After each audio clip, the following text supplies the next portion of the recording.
All right, hello everyone, and welcome to the Blood Angels Detachment review. This one's going to be pretty cool. Yeah, this detachment looks pretty sick. I'm excited for it.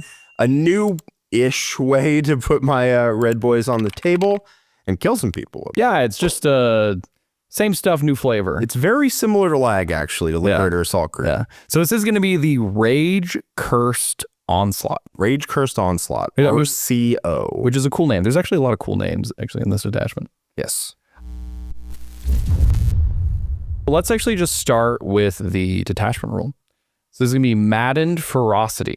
Each time an Adeptus Astartes models from your army makes a melee attack, reroll a wound roll of 1. That is just good. It triggers all the time, on the charge, off the charge, all the time. Very good ability. Part 1 of 2.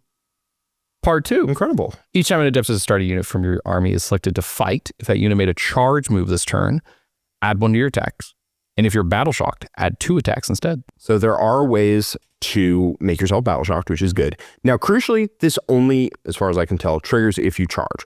So you need to have either made, obviously the +1 attack's only if you charge, but I believe you also have to have charged to trigger the battle shock. Yeah, it says if your unit is battle shocked, add 2 instead. So it should just mean the charge. So it should just be if you charge, which means it's either in your turn or if you heroically intervene. Now, this army is savage on a heroic intervention, so watch out for that. Yes. So this is just a good detachment rule. It's just good. Notably, it's a little different than Inheritors because you just get reroll hit rolls and win rolls of 1 all the time, but you trade for the extra attacks. So I think it's all the time, and then you get fallback, shoot, and charge all the time, basically, which we're going to come back to it. That's a pretty big theme in this detachment. It does not fall back and do anything, which is not fun. It's a dangerous place for a Marine. Dangerous place for a Marine. Sometimes they, especially when all of your offense triggers on the charge. If you get stuck in combat, you start losing combats, it's a real big problem. And go downhill. But you are good at winning the combats when you're on the front foot. Makes sense. So we have 4 enhancements, of course. Is it the Carmine Reliquary? Yeah. Chaplain model. Models in the bearer's unit have Scout 6, and each time you take a battle shock test for an Adeptus Astartes unit within 6 inches of the bearer, you get to reroll the result. This is pretty solid. That's like it has nice 2 main issues. One, you have to put on a chaplain. And chaplains are buns. They don't really join very many things that I care about. The second reason is it's 30 points. Oh, that's a lot. It's a lot. That's a lot. That's a lot. It's too many, actually. I'm just not going to take this. I mean, Scout 6 is good, but the reroll battle shock is like, who cares? It's like, okay. Yeah. I mean, obviously there's like some battle shock synergy going on here, but not the craziest thing. Yeah, I think they wanted to price it that way so you could, because of the flexibility that you could intentionally attempt to fail and get the bonus. That's not how we're doing. Yeah, it's just not how it's going to work. No. Next up, we're going to have Master of the Red Thirst. So what this does is an Adeptus Astartes model. Once per battle at the start of the fight phase, the bearer can use this enhancement. Gain fights first.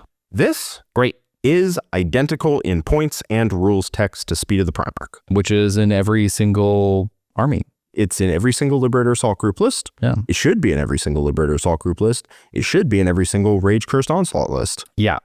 You're always going to take this. It's very good. Just good. Very good. You only need it to fight first once to break a game open. Yeah, fights first is just really good for any melee army to have, right? Because generally having like the fights first advantage in any sort of melee mirror is just like, just awesome. It's not unbreakable for the opponent, but it is very annoying. It's plan my whole game plan and turn around dealing with it, right? So, yeah. Next up, we're going to have the Sanguinary Tier. Adeptus Astartes model. While a friendly Death Company unit is within 6 inches of the bearer, add 1 to the strength characteristic of weapons equipped by the model. What are your thoughts on this? An aura of +1 strength seems good, right? Not bad. That's not bad. I don't like that it's model. You have to be within 6 inches of the bearer, not the bearer's unit. But that also would have been really powerful. It feels like an awkward dance because being with 6 inches of like what's presumably gonna be like a 40 mil guy is kind of hard to do. It is. This is probably just going to affect the bearer because I assume it's going to be on a Death Company unit. Yeah. And it's going to affect at most 1 other Death Company unit at the same time. Yeah. Possibly not even. And here's the downside. It's 35 points. That's a lot. That's a lot. But it is a very powerful ability. I'm not actually 100% convinced it is. I think Strength 5 is a good breakpoint. Strength 5 is a great breakpoint. You're already at Strength 5 if you spend the strat for plus Strength and AP. Spoiler alert. Yeah. So you're already there. Strength 8 on the Eviscerator is a good breakpoint. You're already there. And going to strength 9 on the power fists goes to strength 10, I guess matters. That technically could matter. It could matter. But it's one worth weapon. 35 points? Yeah. Probably not. Yeah. If it was a little bit more reasonable, something like 20, 25, I'd consider it. Right? I think I'd put like a little asterisk in this one. Like, I'd like to see it on the table to see its impact in a game because it seems very good, but in practice, it might just not work out. Yeah, but it's cool. It's cool. And then the last one is Angel's Fang. This one's sick. Adapts to Astartes model only. Each time the bearer makes a melee attack against a character, vehicle, or monster, sustained hits 2. This is pretty good. And no, not a once per game. Not a once per game. It's all the time. So it's 1 less sustained than Rage-Fueled Warrior, I think is what it is from Lag. Yeah, sus 3. And that's a once per game, right? That is a once per game. Sus 3 for the character. It's very good. This is also quite good. It's less good, obviously, but you can use it multiple times. I like the multiple uses a lot. The multiple uses is very, very good. Now, what you could do is you put on a Death Company guy who would then full rerolls to hit. There are some downsides here where it's not quite as powerful as it looks. The Death Company captain in Jump Pack already has sustained hits 1 for his unit. Got it. So you only get an extra 1. It's probably not worth 25 points. Sure. And then the Death Company captain on foot, if he's in a unit, he'll have sustained hits 2 if he fights on death anyway. Sure. So that doesn't make the biggest difference in the world. That being said, it's still good on like a captain like a Stern generic Guard or captain, something. right? It's like Captain in Stern Guard still hits pretty darn hard with this. And I'm not against it, especially if you go +1 strength, +1 AP, +2 attacks. Sure. Then he pops his once a game Super Saiyan mode and goes absolutely ape on people. He's 10 attacks with the Power Fist at that point. Oh my God, that's a lot, actually. Yeah. Yes. Or he's 11 attacks with the Power Sword, and then you have Dev Wounds as well, and full rerolls to hit and wound if he's in the Stern Guard. So that is very good. I'm not going to say otherwise. That combination is 205 if you want him in Stern Guard. As a captain, I believe is 80, and then this enhancement's 25, and then Stern Guard are 100. Okay. That's not the worst thing in the world. No. That unit will hit very, very, very, very, very, very hard. So they have room for it, basically? Yeah. Okay. All right. Cool enhancement, though. That's a pretty good suite of enhancements. I'm not mad about it. I would love to see some of them come down. They're a little pricey, but the effects are good. Yeah, I like all the effects, and I like Detachment. So good start. We have to get into the strats now. So let's go to the first strategy. And this was the one that made me very sad about 10 minutes before filming when I realized something. A grim warning, foreboding. Yes. 1 CP. Any phase, 1 Blood Angels. Unit from your army that was just destroyed within range of an objective marker. Make it sticky. Well, you hit the Blood Angels really hard there. This is the only rule that I've seen in Blood Angels that specifically refers to Blood Angels. Other than the Blood Angels characters have to be within 6 inches of Death Company to turn off the whatever. That doesn't matter that much. Oh, and you have to die. I don't know if I actually clarified that. I have to die on the... You have to die on the objective and you make it sticky. Dying on the objective is great because that means you know you're losing control of it and you know that you can then maintain control of it. You get full information. You have full information. I love this as a World Eaters player. I love it. Now, I cooked up so many ways to make this very, very good. Between Reavers trying to battle shock your opponent and then die on the objective and sticky it, the Lone Op Lieutenant react to moving, and if they don't move within range, you sticky it on death. So good with all of that stuff. The problem is, it's Blood Angels unit. It's the only thing in the book that basically that refers to a Blood Angels unit, and yeah, that does make it a lot worse. A lot worse. All my Spacewolf friends understand. No, I'm not saying you can't still use it. You will have a lot of Blood Angel units in your list. Yeah, it is still great. Will be the case. It's just not like not just nuts now instead, right? All of the units that want to combine with this, all the units that want to try and combo, they try and play with this, don't work, unfortunately. Now, what you could do is, like Dante still works, right? If you kill Dante, you can still attempt to battle shock you and sticky the objective. Cool. There's still things you can do there, but man, I was cooking up combos and they don't work because it has to be a Blood Angels unit. And unfortunately, while you would assume that all of your units are Blood Angels, because they are, right? They just are Blood Angels. You would assume that.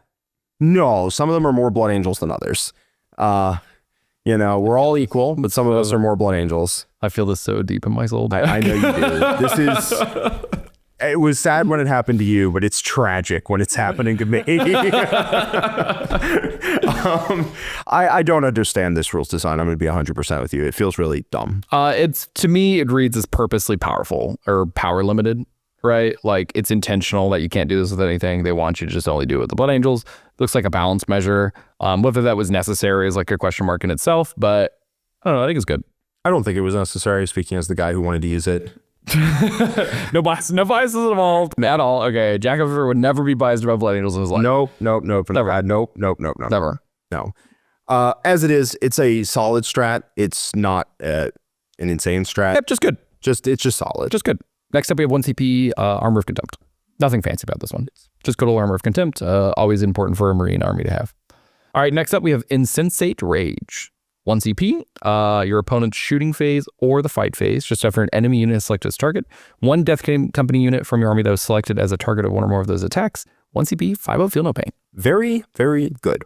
Wow, I can think of one particular unit in this army that would really like it. One Death Company with Lamarties every soul. So Lamarties with -1 damage and 1 CP, 5-up, feel no pain. Unconditional. That's good. -1 damage, 5 feeling pain. It's good. It's just yeah, that unit is insane. I think this is probably maybe one of the best strats in this detachment because on that Lamarties pick, it's crazy. I mean, even just on generic. A generic guy is kind of whatever. You do have 6 of feel no pains, right? I already have 6 of feel no pains. It's fine on the other units. You're probably not going to use it very much. Personally, I'm going to be taking MSU squads with these, but we'll get to that, why I feel that way in a second. I'm going to be taking more multiple small units, and the small units don't really take the feel no pain particularly well, although you do have 2 chain swords in every 5-man unit who can just get kicked away. This on Lamarties is cracked. Yeah, it's amazing on Lamarties. Cracked. 1 CP is always good. Lamarties, it's insane. Yes. It's amazing strat. All right, this is the coolest name. 1 CP, Limb from Limb. Fight phase. 1 adept of the Astartes unit from your army that made a charge move this turn. This will include Heroic Intervention, which is actually kind of interesting. So select either the strength or armor penetration characteristics of melee weapons equipped by those in unit. Increase them by 1 unless you decide to battle shock yourself, and then you can choose both. Got it. So this has one restriction on it that's pretty huge. Okay. You can only do this with a unit that has charged. Yes. You can only do it with a unit that is charged. It's a very good stratagem, though. Really good. Strict upgrade to the World Leaders +1 AP strat. I didn't think that one was going to be very good when that codex came out. I thought it was just like a whatever. It's a big deal. +1 AP matters a lot. It's really big deal for melee armies. The +1 AP in melee is just like not even comparable to like shooting, just because like AOC and melee, you're generally AP2 to AP1 in melee, right? The +1 strength actually matters quite a lot here, because it takes a lot of breakpoints. It takes strength 4 to strength 5, big breakpoint. It takes strength 5 to take Van Vets up to strength 6. It takes Eviscerators to strength 8. It takes Power Fists to strength 9. But the biggest one, in my opinion, is it works very, very well on Sanguinary Guard. The Sanguinary Guard with a captain go in at strength 6. The captain makes them strength 7. This strat makes them strength 8. Then you take the Lances, so you can go back to winning Victory Guard on 2s, rerolling, which is very, very strong. And back to AP3. And you go back to AP3, which means I think you take Lances in this detachment. Maybe not on like Dante's unit or something, because they don't get up to strength 8, but even so, man, that's just pretty good. Great strat. And the fact that you can battle shock on command after you've made your charge, there's another way to battle shock yourself that is worse. Yeah. You only really want to battle shock in 1 place, but if you need to, you can do it in 2. This is the best one to do. You already know you're activating. You know where you are. You know you don't need to reroll a charge roll. You know you don't need to do anything else. So do this, battle shock yourself, get the +2 attacks, and go. Yeah. Very good strat. It's cool because with the full combos, you're going to be like, your +2 attacks here. You're always rolling wound rolls with 1. Your +1 strength, +1 AP. That is a lot of buffs. It's a lot of buffs. And they use oaths. And then you can reroll hits, or your Death Company you already reroll to hit. I forgot about that. Wow. Very good strat. Very good strat. It's great in the trading game because you can have 5 Van Vets be 30 attacks at 6/2/1 lethal hits. It's good if you want to just trade up, because you can have like 3 Sanguinary Guard with Lances and a Captain, or Dante, just nuke a Victory Scarred unit. No. Especially Dante, if they fail that battle shock check, they're gone. That's super good.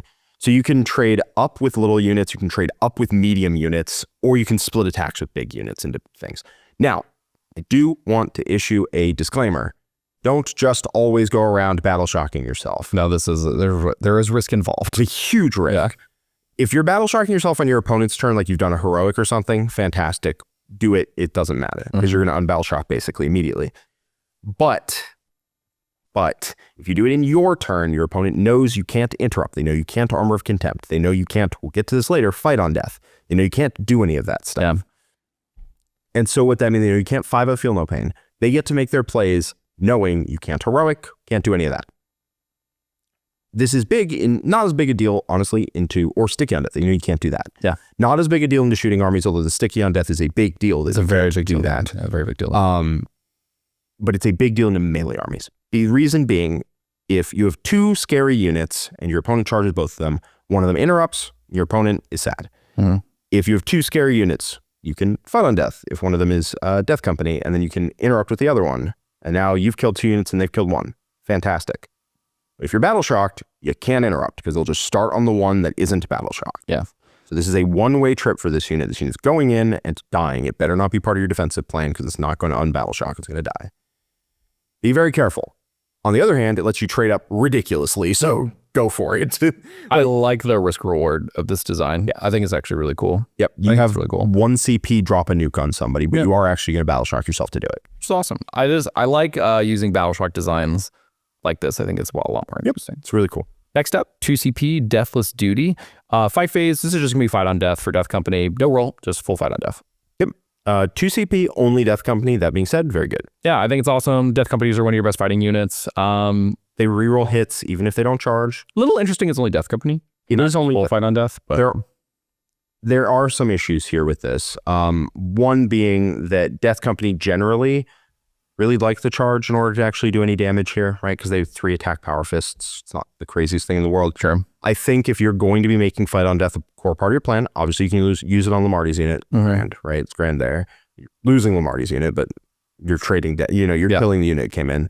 The other unit I really like is Jump Pack Death Company with Death Company captains, because Asterath is grand, but he only gives you dev wounds on the charge. Got it. Which is, whatever. Also, he doesn't reroll hits because he isn't Death Company. Oh. It's this model. Sure, got it. Okay. So Asterath is great, but I honestly think that if you're taking this, you're taking Death Company captains. They're cheaper than Asterath, and they give the whole unit sustained hits. So you just hit a lot harder when you fight on death, and then when the guy dies, he also explodes mortals at your opponent. Which that is hilarious. I forgot they do that. Yes. So you're very likely that if they, like a unit of Victor's Guard charges 5 Death Company with a Death Company captain, you can very reasonably nuke most, if not the whole thing on the fight on death, which is pretty cute. In addition, there's a very cool interaction here I want to go over. This has a timing. The timing is when you are selected as a target. Scroll up. Limb from limb. Does it have a timing? Just in the fight phase. Oh, I see. It just says win fight phase. So if I'm understanding this right, that means you can heroic what I'm putting down. Yeah, so you can heroic somewhere. They declare you as a target and you say, okay, I'm going to fight on death. And then you will use limb from limb because it says win fight phase, which is anytime, right? And then you can time it. So you say fight on death, limb from limb, battle shock myself, I hit like a truck. Yes. The other part of it is they can't really interrupt on you, because if you charge the first unit in and there's another unit in that's Death Company, if it's 5 Death Company plus a Death Company captain, if Victor's Guard interrupt on you, you nuke the whole thing. Because you battle shock, you fight on death, then battle shock, because they're not the same timing. If they're the same timing, your opponent could choose. Yeah, but these are different timings specifically. Yep. If it's your turn, it doesn't matter because they are different timings. You don't get into the whole simultaneous timing. Don't get the whole thing. Because you can do that, it means they can't really interrupt on you. Because if they interrupt, they're just going to lose their entire unit every single time. If they don't interrupt, they can actually armor contempt and maybe try to live through it. Right, because they can't AOC the fight on death. Can't AOC the fight on death. So if 18 Victor's charges plunk down in front of you, you charge with like 6 Sanguinary Guard, 5 Death Company a captain, 5 Death Company the captain, and go, do you want to interrupt their chief? And if they say yes, you nuke their entire unit in response. What a very interesting little timing thing. Yes. That's cool. It's cool. We have one last strat. 1 CP, Red Wrath. Your movement phase after Adept Astartes unit from your army advances. Target that Adept Astartes unit, advance and charge. This is super important. Honestly, if this detachment didn't have advance and charge, it wouldn't be very good. Oh, I see. You can shock yourself to also shoot and charge. Yes. Advance and shoot doesn't matter in this. No, it doesn't. It's really just literally a battle shock button. It's an optional press this to battle shock. I suppose you can fire like 2 melted pistols or whatever if that makes you feel better. Yeah, I think that's a very key part of a melee army's toolkit, and we have it, which is important. Angelic Inheritors does not have Advance and do anything, and in response, it needed to have one of the best control toolkits in the entire game in order to play. And it does, and so it can. But if we didn't have Advance and Charge on this, it'd be a huge deal. We do very comfortably sailing in as a great combat detachment. Yeah, I think overall this looks really good. I think it's interesting. I'm excited to see it. I think this is strong. Where do you think this is competing with your other Blood Angels detachments? Okay, so in teams, I think it's the best one. Why do you think this is just clean better than like Inheritors and so Inheritors are not a particularly good team. Oh, that's right. You've played them in singles primarily. I played so in Inheritors. I think Inheritors is slightly better in singles. Got it. I think it's slightly better. Although this is pretty good toolkit. The sticky objectives is quite solid. It's just a really big deal. It's a really good rule. Unfortunately, it only works on Blood Angels units, which means that the best, as I said, best users of it can't do it. Yeah. That's sad. That's tragic even. But still quite good. Yeah. And that helps quite a bit in the singles game plan of like, they shoot one of your units to death, you stick the objective out from under it, and you hold it. Right? Got it. It's great for that. It hits very hard on the front foot. I think in teams, this is better than any of the other detachments because you can really get big scores. And it's good into melee armies because you have the fight on death. And yeah, just like the fight on death is pretty big. Yeah, I like this a lot. And in singles, I think Angelic Inheritors is slightly better because it can have that very dynamic game plan. It falls back and charges at all times. It falls back and shoots at all times. It has like Lone Op 18. It rerolls ones to hit all the time. But you're not going to get a big blowout score unless your opponent messes up. Yeah, in teams you can kind of narrow the problems you're trying to solve, whereas Inheritors lets you solve many problems. I can choose my terrain. I can choose my opponent. Yep. I can make it so that the bad scenarios don't happen. Cool. I think this is really strong. We're going to have it on the channel very soon. Oh, yeah. I'm sure. Very excited about this. Yeah, I think this is going to be awesome. And then I think that is going to wrap us up for today. Any last comments you have about the detachment, Jack? I'm just super excited, man. I'm just very excited. I gotta start cooking with this. All right. Well, we're going to see you guys in the next one. We have lots of videos coming out, obviously, during the Grotmas season. So be sure to check it out. Like, comment, and tell us your thoughts below. And we'll see you next time. Bye-bye. Later.